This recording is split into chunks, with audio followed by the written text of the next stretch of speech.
Ahí vamos. Entonces, después tenemos dos actividades. Una individual, que es la tarea 1, proponen hacer una comparación entre comunicación práctica y comunicación poética. Dos conceptos que están explicados por el señor Fernando Lázaro Carreter en la conferencia del mismo título. Ahí tienen el enlace a la biblioteca virtual Cervantes. Lo que tienen que hacer es escuchar el audio y elaborar un texto, ¿no? Elaborar un texto que tenga en cuenta las siguientes temas, ¿no? Hacer un índice temático jerárquico. Esto tiene que ver también para pensar los modos de utilización de los distintos lenguajes, ¿sí? Y en relación básicamente al estudio, ¿no? En este caso, ¿no? Hacer un índice temático jerárquico, señalar temas, subtemas que sean importantes para cada uno, para entender un funcionamiento estético del lenguaje verbal. Dice hacer un resumen de 1 o 2 párrafos con la idea principal. Bueno, cada uno lo adapta a su manera de trabajar, lo que le resulte más sencillo, a veces con una palabra, a veces con se desarrolla un concepto, e incluir una reflexión que tenga en cuenta fortalezas y debilidades del acceso a la conferencia a través del dispositivo informático como recurso pedagógico para estudiar el tema, tener en cuenta que es un recurso propuesto en el contexto de otras clases, explicaciones, lectura de bibliografía, en este caso clases, vamos a ponerlo entre comillas, encuentros por Zoom, que no son clases, pero todos los otros dispositivos del campus, y tratar de describir diferencias entre estudiar a través de los textos y estudiar a través del audio, ¿sí? Bueno, básicamente tiene que ver con eso. ¿Cómo ustedes consideran la incorporación de conocimientos a través de esta herramienta que es el audio, ¿sí?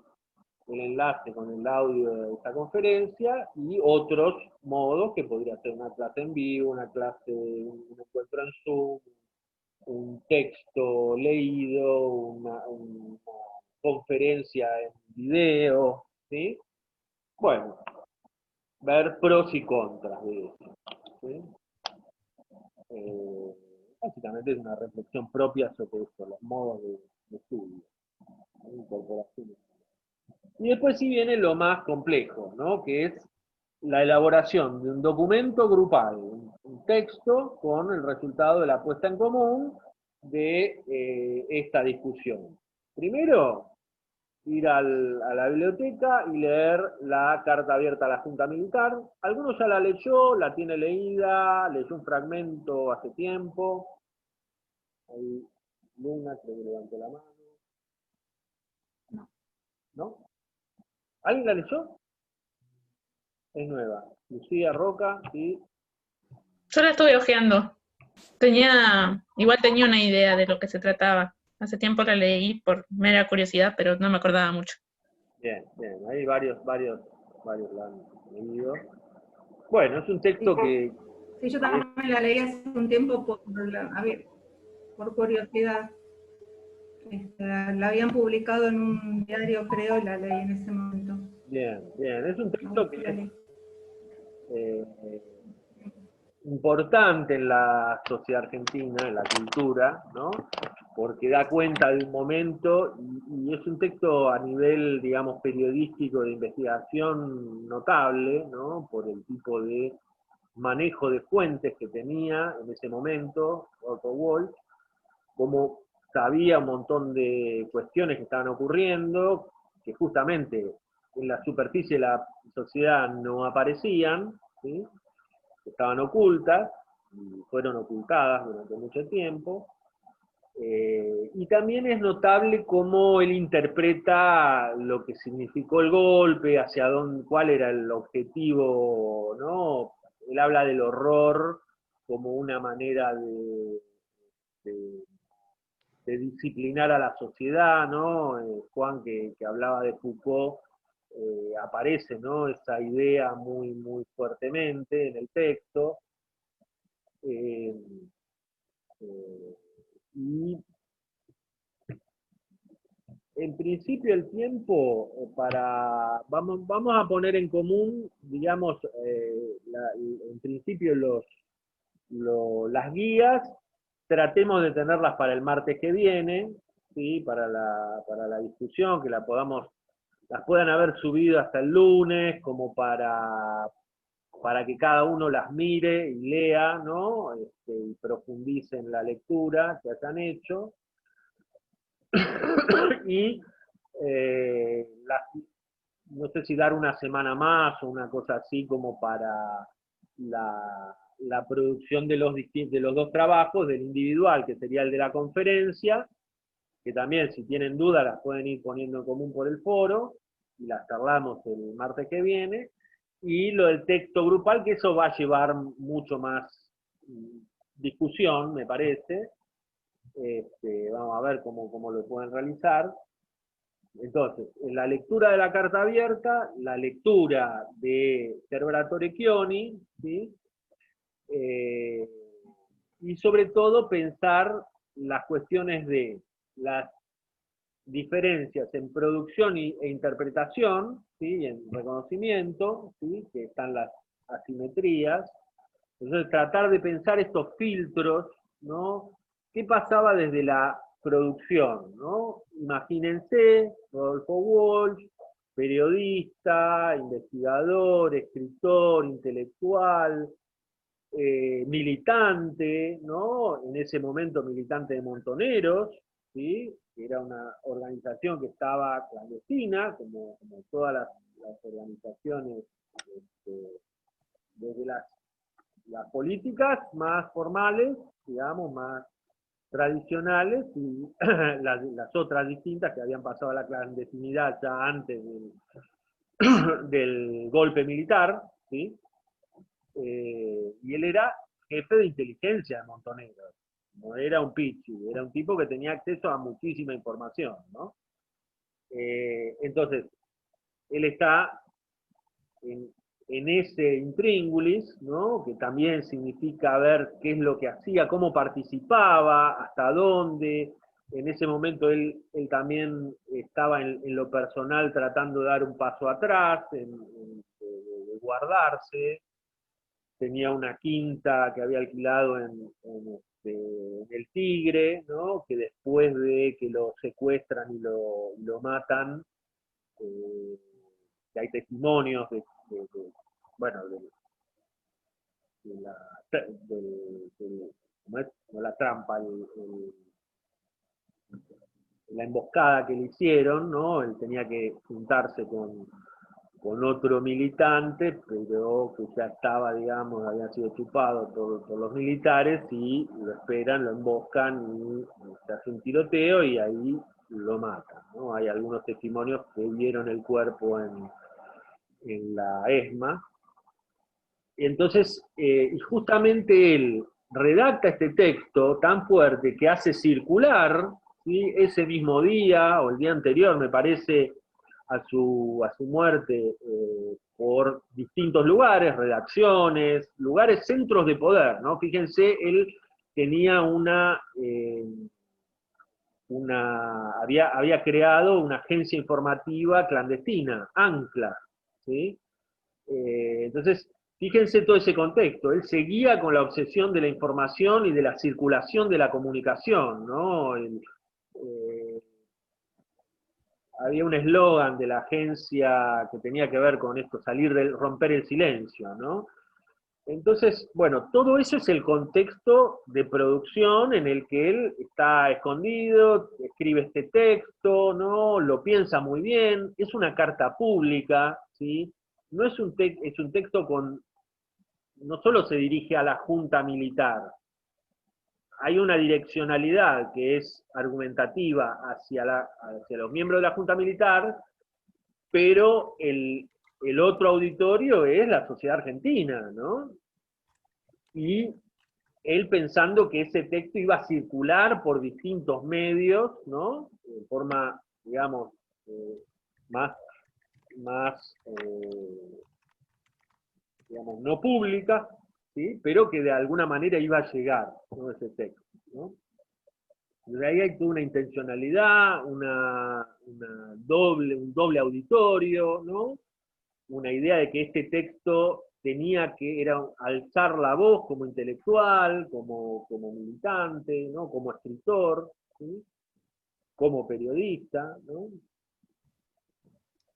Y después está la recepción, ¿no? ¿Qué es lo que pasa con la recepción? ¿Sí? Podemos pensar la recepción en aquel momento, podemos ustedes también pensar la recepción ahora, ¿sí? En el 2020, qué es lo que pasa con este texto, cómo funciona. Es un texto que ha circulado mucho en la democracia, ¿sí?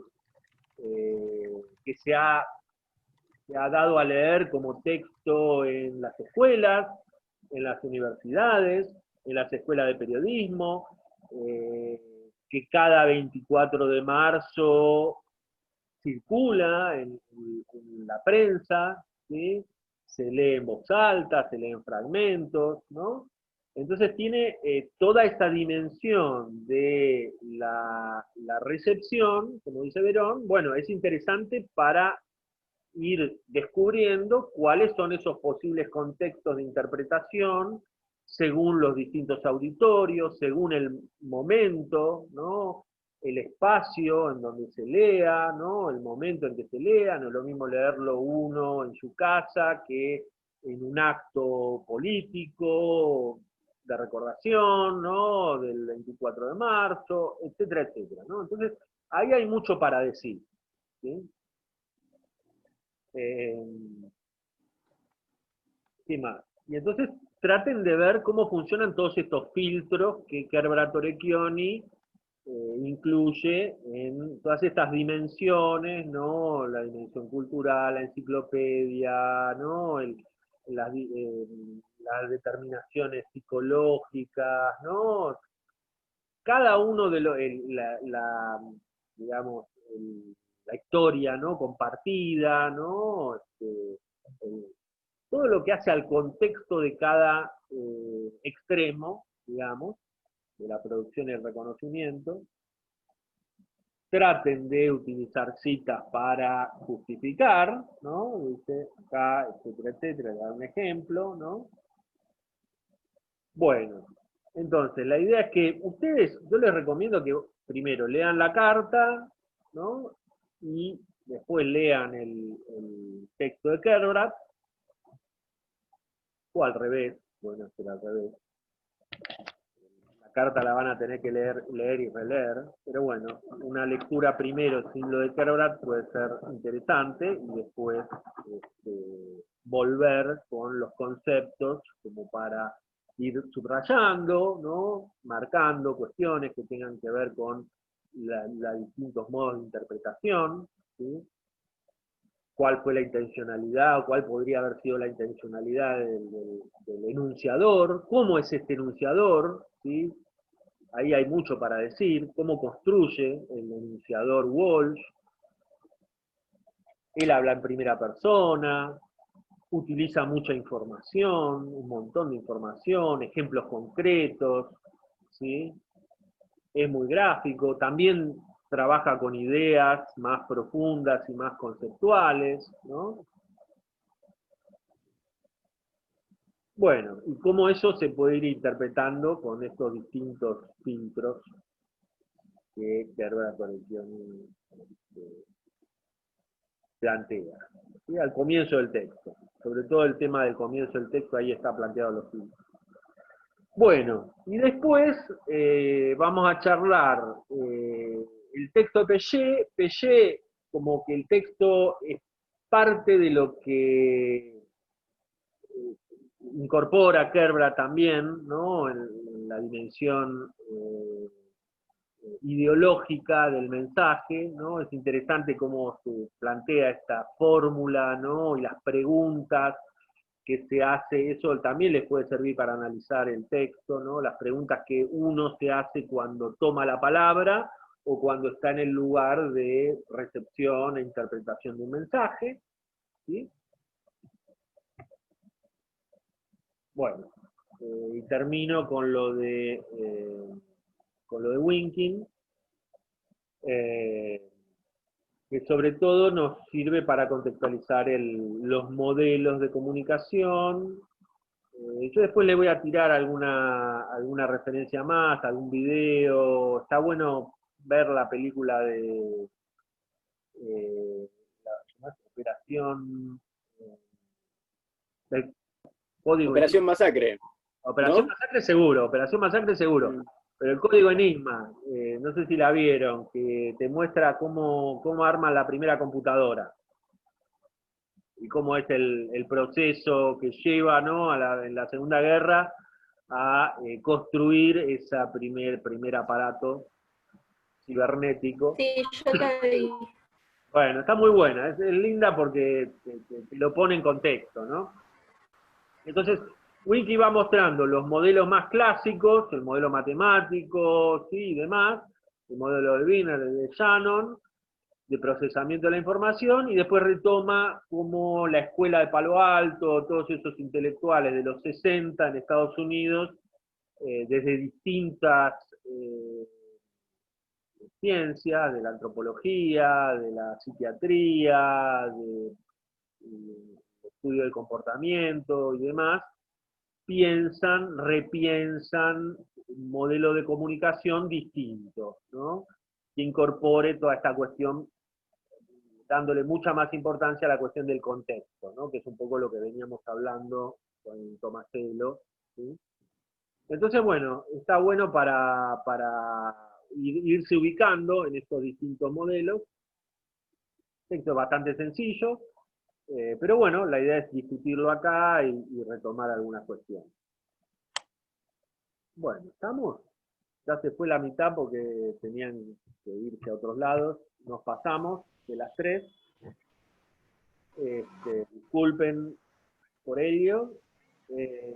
Así que bueno, si tienen dudas, me escriben por el WhatsApp, por el foro. Y esperamos para subir el texto, entonces que pueda armar el foro, ¿no? Así no llenamos la casilla. No molesta. Okay. Bueno, ¿algo pendiente? Nada, profe, gracias. Vamos. Bueno, entonces tengan buena semanita. Nos vemos la que viene. Gracias. Buenas semanas. Buena semana a todos. Chao, chao. Chao, chicos.